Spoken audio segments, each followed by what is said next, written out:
జై శ్రీమన్నారాయణ. జ్ఞానానందమయం దేవం నిర్మలా స్ఫటికాకృతిం ఆధారం సర్వ విద్యానాం హయగ్రీవ ఉపాస్మహే. బుద్ధిర్బలం యశోధైర్యం నిర్భయత్వామరోగత అజాఢ్యం వాక్పటత్వం చ హనుమతు స్మరణాద్ భవేత్. చక్షుషే జగతాం కర్మ సాక్షినే తేజసాం నిదే మూర్తిత్రయ స్వరూపాయ మార్తండాయ నమో నమః. సర్వ జగమ్ములకు చక్షు వంటి వాడును, సర్వకర్మలకు సాక్షియును, తేజస్సులకు నిధియును, మూర్తిత్రయ స్వరూపుడు అగు మార్తాండునికి అనగా సూర్యభగవానికి నమస్కారం. కలో పరాశరీ హోర ప్రత్యక్ష వ్రదర్శిని తద్యుక్తరిత్యానుమేయం జన్మకాల శుభాధికం. కలియుగమునందు పరాశర హోర ప్రత్యక్ష బల దర్శిని అని పెద్దల మతం కనుక ఆ పరాశర హోర ఎందు చెప్పబడిన పద్ధతిలో జన్మకాలాన్ని బట్టి శుభాశుభాలను నేను ఇప్పుడు మీకు చెప్తున్నాను. మనం ఈరోజు శని వక్రంలోకి వెళ్తున్నాడు. వక్రగతిలోకి వెళ్తున్న శని ఎలాంటి ఫలితాలను ఇస్తాడు, అసలు వక్రత్వం అంటే ఏమిటి, దాని గురించి మనం ఇప్పుడు ఈ వీడియోలో తెలుసుకుందాం. శుభగ్రహాలు వక్రించిన రాజ్యప్రాప్తి, ధనప్రాప్తి అనేవి కలుగుతాయి. పాపగ్రహాలు వక్రించిన వ్యసన పరులు అవుతారు. బలవంతుడై వక్రించిన శుభగ్రహాలు అత్యంత శుభ ఫలితాన్ని ఇస్తారు. పాపగ్రహాలు దుఃఖాన్ని కలుగజేస్తారు. గ్రహాలు వక్రంలోనూ ఉచ్చలోనూ ఉన్నప్పుడు ఆ బలం అనేది ఇతర గ్రహాలచే హరించబడుతూ ఉంటుంది. అంటే తన బలాన్ని ఆ గ్రహాలు కోల్పోతాయి. అంటే ఈ సందర్భంలో వాళ్ళు చేయాల్సిన శుభ ఫలితాన్ని చేయరు. ఒకవేళ వాడు చేయాల్సిన చెడు ఫలితాన్ని కూడా చెడు చేయరంటే బలం అనేది మధ్యస్థంగా ఉంది అని గ్రహించాలి. వక్ర గ్రహం యొక్క దశ ఎలా ఉంటుందంటే కుమ్మరి చక్రం వలె తిరుగుతూ ఉంటుంది. పాపగ్రహాల దశల యందు అనేక దుఃఖాలు, శత్రు విరోధాలు కలుగుతాయి. శుభగ్రహాలందు ఇలా జరగదు. క్రూర గ్రహాలకు అంటే పాపగ్రహాలకు వక్రగతి చాలా యోగదాయకమైనది. అసలు వక్రగ్రహాలు ఎలాంటి ఫలితాన్ని ఇస్తున్నాయో తెలియజేస్తున్నా. అసలు వక్రం అంటే ఏమిటి, ఇది ఎలా ఏర్పడుతుంది, గోచారంపై వక్ర ఫలితాలు ఎలా ఉంటాయి అనేది మనం తెలుసుకునే ప్రయత్నం చేద్దాం. వాస్తవానికి సౌర కుటుంబంలో ఏ గ్రహము వెనక్కి తిరగడం అనేది జరగదు.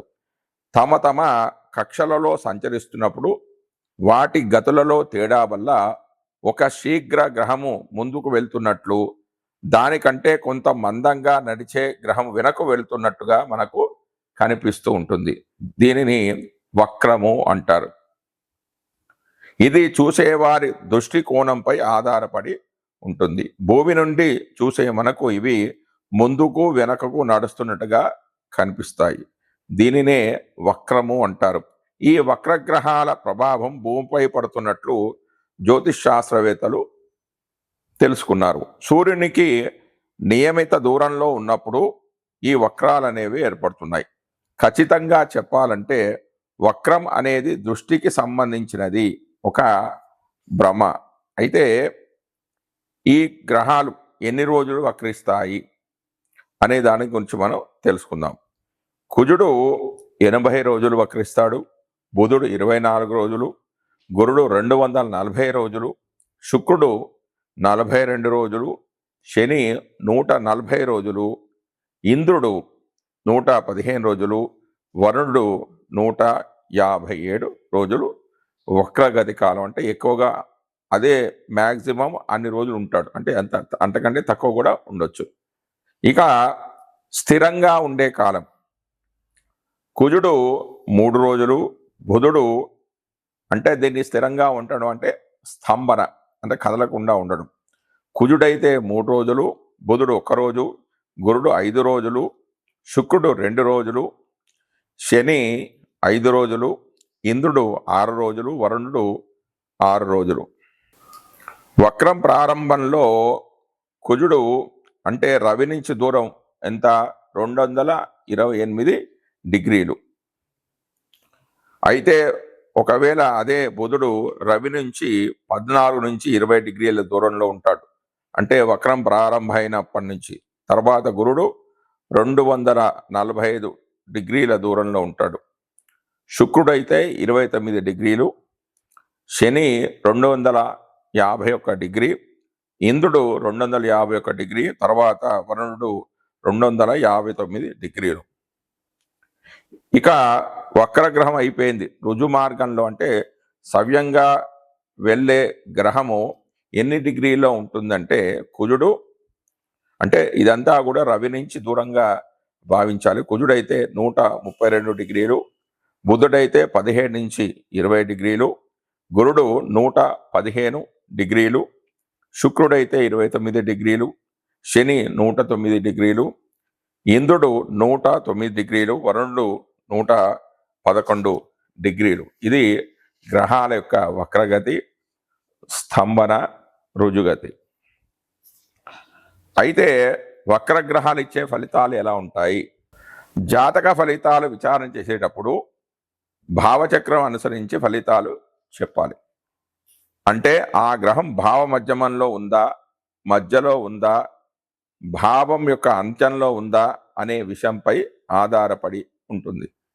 గోచార ఫలితాలు పరిశీలించేటప్పుడు భావంపై ఆధారపడి నిర్ణయించాలి. దీనిని నిర్ణయించేటప్పుడు గమనించవలసిన విషయాలు ఏంటంటే, ఉదాహరణకు జాతకంలో సప్తమంలో బుధుడు 8 రాసుల 23 డిగ్రీల 30 నిమిషాలు ఉన్నాడు అనుకుంటే, రాశిలో చూడడానికి సప్తమంలో ఉన్నట్టుగా కనిపించిన సప్తమ భావ అంత్యం అంటే 8 డిగ్రీల 19 8 రాసుల 19 డిగ్రీల 16 కావడంతో అసలు సప్తమ భావంలోనే లేడు. భావచక్రంలో బుధుడు అస్తమంలో 4 డిగ్రీల 14 నిమిషాల ముందుకు నడిచి వక్రంలోనికి వెళ్ళడంతో బుధుని యొక్క దృష్టి అనేది సప్తమంపై ఉంటుంది. అయితే బుధుని యొక్క దృష్టి 8 డిగ్రీలు మాత్రమే ఉండడం భావ అంత్యంపైనే పడుతుంది. అంటే బుధుడు అష్టమానికి సప్తమానికి సంబంధించి ఫలితాలు ఇవ్వడంలో బలహీనుడని తెలుస్తుంది. ఆ వివరాలు చూడకుండా సప్తంలో ఉన్నాడని చెబితే ఫలితాలు అనేవి అసలు సరిపోవు. భావ మధ్యమం దాటిన గ్రహానికి వక్రగతి ప్రారంభమైతే ఆ గ్రహ దృష్టి భావ మధ్యమం పైన పడుతుంది. దీని ఫలితాలు ఆ గ్రహ స్వభావం అనుసరించి బలంగా ఉంటాయి. భావారోహ గ్రహం వక్రగతిలో ఉంటే ఆ గ్రహ దృష్టి వెనక్కి ప్రసరించి భావ ప్రారంభంపై పడతాయి. ఇక్కడ బలమైన ఫలితాలు చెప్పలేము. ఈ విషయాలు గణితంతో మాత్రమే తెలుసుకోగలం. వక్రగ్రహాలు ఇచ్చే ఫలితాలపై సమగ్ర సమాచారం అనేది లేదు. ఉన్న వివరాలను అనుసరించి ఫలితాలను పరిశీలిస్తే రవిచంద్రులకు వక్రత్వం అనేది ఉండదు. ఎప్పుడు కూడా సవ్యంగానే ముందుకే వెళ్తుంటారు. రాహుకేతువులు ఎప్పుడూ కూడా వక్రంలోనే సంచరిస్తూ ఉంటాయి. మిగిలిన కుజాది పంచగ్రహాలకు అంటే తారాగ్రహాలకు మాత్రం ఈ యొక్క వక్రత్వం అనేది ఉంటుంది. అంటే మిగతా గ్రహాలంటే కుజుడు, బుధుడు, గురుడు, శుక్రుడు, శని ఈ 5 గ్రహాలకు మాత్రమే వక్రత్వము, స్తంభన, రుజు మార్గము ఇలాంటివి కలుగుతూ ఉంటాయి. అయితే వివిధ గ్రహాలు అంటే కుజుడు, బుధుడు, గురువు, శుక్రుడు, శని వీటికి మాత్రమే మనం వక్రగతి ఉంటుందని తెలుసుకున్నాం కదా. అయితే వీళ్ళు వక్రత్వంలో ఉన్నప్పుడు వీళ్ళు ఇచ్చే ఫలితాలు ఏమిటి అనేది క్లుప్తంగా తెలుసుకుందాం. ఇప్పుడు కుజుడు వక్రగతిలో ఉన్నప్పుడు మనిషిలో చొచ్చుబాటు గుణము, వేగం అనేది తగ్గుతూ ఉంటుంది. పురోగతి మందగించినట్టుగా అనిపిస్తుంటుంది. ఈ కారణంగా నిరాశ అనేది పెరుగుతుంది. విభేదాలు పెరుగుతాయి. ఒక విధంగా చెప్పాలంటే మన అంచనాలు ఎంతవరకు సాధ్యపడతాయో పరిశీలించుకునే కాలమని చెప్పవచ్చు. తర్వాత బుధుడు ఒక శుభగ్రహం. జ్ఞానము, సాంకేతికత, సమాచారం వంటి విషయాలకు కారకునిగా బుధుడు వక్రగతిలో ఉన్నప్పుడు సమాచారం ఇచ్చి పుచ్చుకోవడంలో ఆటంకాలు ఏర్పడడంతో ఈ విషయాలను తప్పుగా అర్థం చేసుకోవడం అనేది జరుగుతూ ఉంటుంది. అంటే సమాచారానికి, కమ్యూనికేషన్కి, వాక్కి కారకుడు బుధుడు కాబట్టి అందులో కొన్ని లోపాలు అనేవి ఏర్పడతాయి. అవేంటంటే సమాచారం ఇచ్చిపుచ్చుకోవడంలో కొంచెం ఆటంకాలు అనేది ఏర్పడుతుంది. విషయాలు ఏదన్నా ఎదుటి వాళ్ళు చెప్తే దాన్ని తప్పుగా అర్థం చేసుకోవడం అనేది జరగవచ్చు.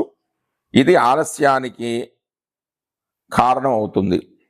సాంకేతికతకు ఇదే పరిస్థితి ఏర్పడినా ఈ సవాళ్ళను ఎదుర్కొని సరైన పరిష్కారం కనుక్కునే అవకాశం అనేది కలుగుతుంది. అంటే ఈ విషయంలో కొంచెం ఆలోచించుకొని సరైన నిర్ణయాలు తీసుకునే అవకాశం ఉంటుంది ఎప్పుడు బుధుడు వక్రగతిలో ఉన్నప్పుడు.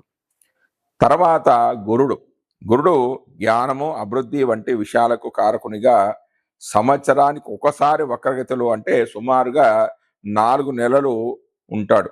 ఏదైనా విషయం పైన మన అవగాహనను పునరావలోకనం చేసుకునే విధంగా అంటే మళ్ళీ ఆలోచించుకునే విధంగా చేస్తాడు. మన నమ్మకాలను, విలువలను పునఃపరిశీలన చేసుకునేలా చేస్తుంది. ఇది మానసిక చైతన్యానికి ఎంతో ఉపయోగిస్తూ ఉంటుంది.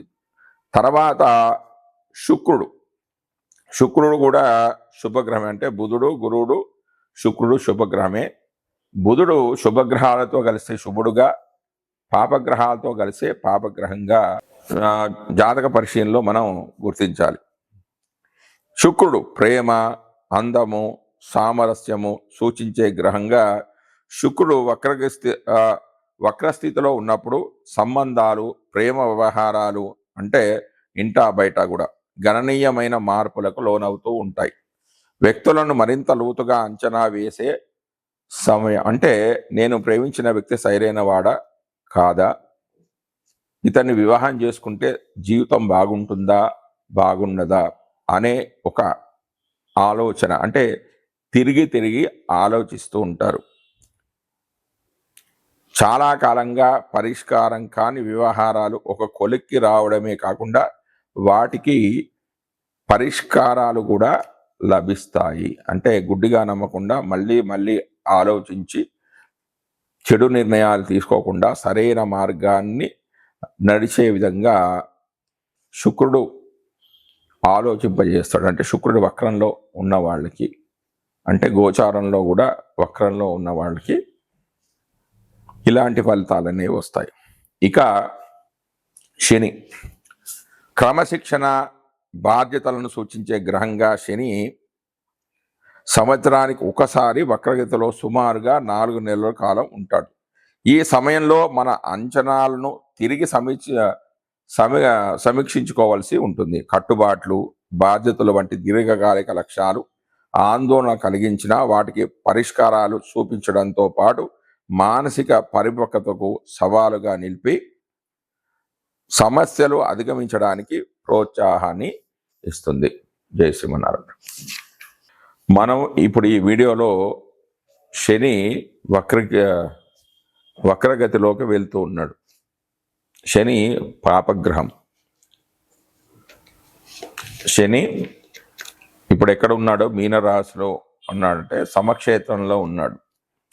సమక్షేత్రం అంటే గురువు శనిలు ఒకరికొకరు సములు, మిత్రులు కాదు, అటు శత్రువులు కాదు, అంటే సమానత్వం అనేది ఉంటుంది.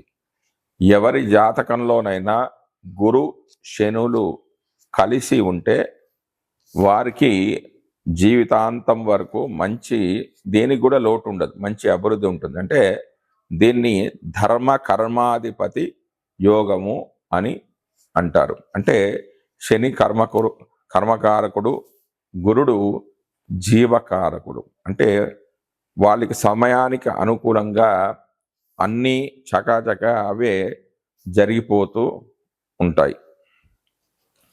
ఇక ప్రస్తుతం మనం మన టాపిక్లో చూసినట్లయితే మేషరాశి వారికి శని వక్రగతిలో సంచారం చేయడం ద్వారా ఫలితాలు ఏ విధంగా ఉంటాయంటే గోచారిత్యా మేషరాశి వారికి శని 12వ స్థానంలో సంచరిస్తూ ఉన్నాడు.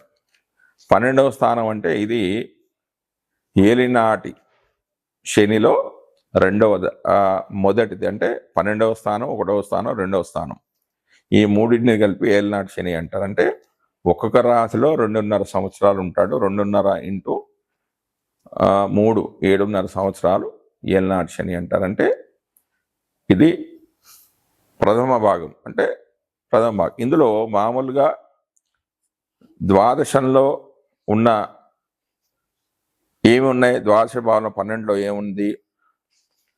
నిద్రాభంగ మనోవ్యధేంద్ర యుగలం, శత్రోర్భయం బంధనం, పీడాముక్తి, రుణ ప్రమోషణ, గజాశ్వ విత్తారిపు, స్వర్గారోహణ, వామనేత్రజన, విద్వేషాంగ వైకల్యత, జారత్వం చ వివాహ నష్టశేన, త్యాగాది కారకాక్షయ, శత్రుశృంగారగేహ చిత్త వికలో, దీన స్వభావాసతో, పిత్రో సోదర సౌఖ్య చింతనా హతి, స్తోవధరోష క్రమతు, దేహార్తి స్మృతి కన్యాదేశగమనే, సర్వప్రకార వ్యాయో, భార్యాహాని రితిక్రమణాని, గతి సత్కారకాపి ప్రభాత్. అంటే నిద్రాభంగము, మనోవ్యధ, పాదాలు, శత్రుభయము, బంధన, పీడావిముక్తి, అప్పు తీరడము, గుర్రాలు,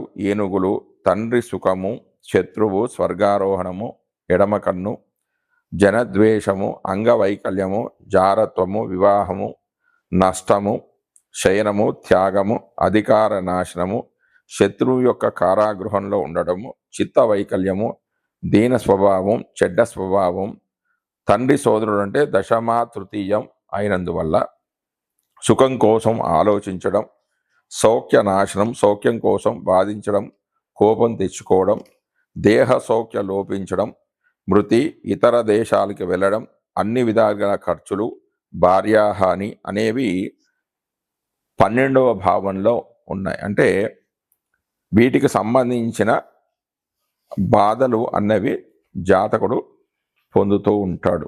కానీ శని వక్రించడం వల్ల తన యొక్క బలాన్ని కొంత కోల్పోవడం వల్ల వీరికి మళ్ళీ రుజుగతిలోకి వచ్చేంత కాలం శని వీటి మీద ప్రభావం అనేది చాలా తక్కువగా ఉంటుంది. అంటే ఖర్చులు తగ్గుతాయి. ఏదైనా ఖర్చులు చేసేటప్పుడు దీనికి ఖర్చు పెట్టడం అవసరమా కాదా అని బాగా ఆలోచిస్తూ ఉంటారు. చాలా జాగ్రత్తగా మాట్లాడుతూ ఉంటారు. ఇతరులతో సంభాషించేటప్పుడు కూడా అంటే వీరు మంచివారా కాదా, వీరితోని సంబంధాలు పెట్టుకోవడం వల్ల మంచి జరుగుతుందా చెడు జరుగుతుందా అనేది ఆలోచిస్తుంటారు. మరియు ఖర్చులు అంటే వివాహానికి సంబంధించిన ఖర్చులు కానీ ఏదైనా శుభకార్యాలకు కానీ ఖర్చు చేస్తారంటే పూర్వపుణ్యాన్ని పెంచుకోవడానికి ఖర్చు చేస్తాడంటే ఈ భవిష్యత్తులో ఖర్చు చేయడం వల్ల నాకేమైనా లాభం ఉందా లేదా అనేది ఆలోచిస్తూ ఉంటారు. 12వ స్థానంలో వక్రగతిలో ఉండడం వల్ల తండ్రి యొక్క సోదరుడి యొక్క ఆరోగ్యం కూడా చాలా బాగా ఉంటుంది. ఖర్చులు కూడా చాలా తగ్గించుకుంటారు. భార్య హాని అంటే భార్యకు అనారోగ్య సమస్యలు ఏమన్నా ఉంటే అవన్నీ కూడా తొలగిపోతాయి. తండ్రి ధనం అనేది వీరికి లభిస్తుంది. అంటే తండ్రి ద్వారా సంక్రమించిన ధనాన్ని జాగ్రత్తగా ఖర్చు పెడతారు. రుణాలు అనేవి తీరుస్తారు. ఇతరమైన బాధలు ఏమన్నా ఉంటే అవన్నీ కూడా తొలగిపోతాయి. మనోవ్యధ అనేది కొంచెం తగ్గుతూ ఉంటుంది. అంటే మామూలుగా రుజుమార్గంలో పయనిస్తున్న శని అనేక బాధలను కలిగజేస్తాడు. కానీ ప్రస్తుతం వక్రగతిలో శని సంచారం వల్ల వీళ్ళకి మనోబాధలు అనేవి వాటి నుంచి కొంత ఉపశమనం అనేది వీరికి లభిస్తూ ఉంటుంది. నిద్రాభంగం అనేది కూడా ద్వాదశంలోనే ఉంది కాబట్టి వీరికి నిద్రాభంగం అలాంటి సమస్యలు కూడా తొలగిపోతాయి. శత్రు భయం అంటే శత్రువుల నుంచి ఇంతకుముందు భయాన్ని పొందిన వారు ఆ భయం అనేది కూడా కొంచెం తగ్గిపోతూ ఉంటుంది. ధన నష్టం అంటే ధనం అనేది ఖర్చు అంటే బాగా ఆలోచించి ద్రవ్యాన్ని ఖర్చు చేస్తారు కాబట్టి ఎక్కువగా ఖర్చు కాకుండా ఉంటుంది. దేహ సౌఖ్యం లోపించడం అంటే విపరీతమైన ఆలోచన వల్లనే ఆరోగ్యం అనేది పాడైపోతుంది. అంటే ఇక్కడ వక్రగతిలో శని సంచారం వల్ల కొంచెం సరైన ఆలోచనలు తీసుకోవడం వల్ల ఆరోగ్యం కూడా మెరుగుపడే అవకాశాలు ఉన్నాయి. జై శ్రీమన్నారాయణ. ఇప్పుడు నేను చెప్పబోయేది శాంతి రెమెడీస్ అన్నమాట. ఇవి శాంతి పరిహారాలు, గ్రహ శాంతి పరిహారాలు అంటారు వీటిని. శని దోషహారిగా ఉన్నప్పుడు, వాళ్ళ ఉద్యోగంలోనూ వ్యాపారంలో కూడా అనేక ఇబ్బందులు ఉన్నప్పుడు, శని వల్ల ఇబ్బందులు ఎదుర్కొన్నప్పుడు చేసుకోవాల్సిన పరిహార మార్గాలు ఏంటంటే, శని దోష పరిహారానికై ఆంజనేయ స్వామి ఆలయాన్ని సందర్శించండి, లేకపోతే శివాలయానికి సందర్శించండి. ఏకాదశి సోమవారం, ఏకాదశి కానీ సోమవారం కానీ, ఆరుద్ర నక్షత్రం రోజు కానీ, మాస శివరాత్రి రోజు కానీ రుద్రాభిషేకాన్ని చేసుకుంటూ ఉండండి. వీలైతే ప్రతి సోమవారం కూడా రుద్రాభిషేకం అనేది చేసుకుంటూ ఉండండి. నిత్యం హనుమాన్ చాలీసా పారాయణం అనేది చేసుకుంటూ ఉండండి. ఆవాలు కానీ నువ్వులు కానీ దానం చేయండి, మీ శక్తి కొలది. నువ్వులను హోమంలో వాడవచ్చు లేదా దానంగా ఇవ్వవచ్చు. ఈ మంత్రాన్ని నిత్యం పఠిస్తూ ఉండండి. ముఖ్యంగా శనివారం రోజున, శని హోరా సమయంలో అంటే శనివారం ఉదయం 6 గంటల నుంచి 7 గంటల మధ్యలో ఈ యొక్క మంత్రాన్ని చదువుకోండి. అదేమిటి?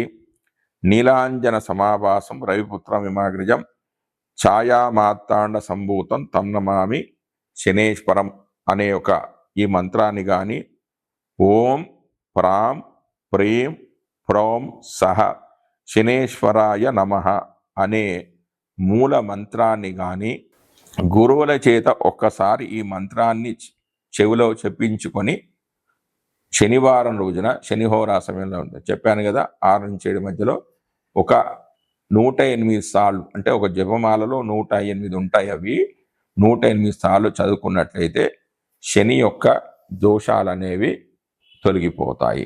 జై శ్రీమన్నారాయణ.